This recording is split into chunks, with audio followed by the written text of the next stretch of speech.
O'sha перегородка homilani o'sishiga ta'sir qilib, erta muddatlarga tushishiga sabab bo'lgan. Yaqinda qabulimga bitta bemor keldilar.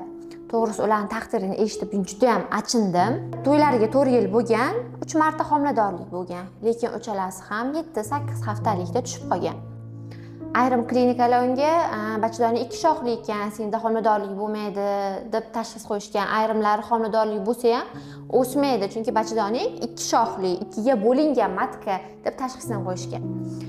Keyin o'ziga kirdik bemorim bilan. O'zingiz bilan o'zim ko'rdim. Matkani ichida o'zimga shubha paydo bo'ldi. Matka 2 shoxliga o'xshamasdi, lekin ichida nimadir bor-da, o'zimga shubha paydo bo'ldi. Keyin o'sha bemorimga maslahat berdim. 3 ta homilani yo'qotibsiz, 3 ta homila tushishi bo'pti. Gastroskopiyada kirib, kamerada kirib, matkangiz ichini ko'rib chiqay dedim. Bemorim rozi bo'ldilar. Kirsam, yo'q, 2 shoxli emas, normal matka, lekin matkani ichidan, bachadonning ichidan yarim to'siq перегородка bor ekan. O'sha перегородка homilani o'sishiga ta'sir qilib, erta muddatlarga tushishiga sabab bo'lgan. O перегородкani oldik. Перегородкani olgan operatsiyadan keyin birdaniga plazma terapiyani boshladik. Hech qaysi doktor ko'rmagan narsani siz topib, sababini menga topib berdingiz deb juda ham xursand bo'ldilar.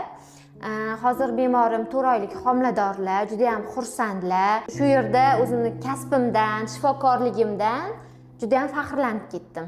Chunki plazma terapiya menga hozirgi kundagi eng qimmat, eng oltinga teng muolajalardan biri hisoblanadi.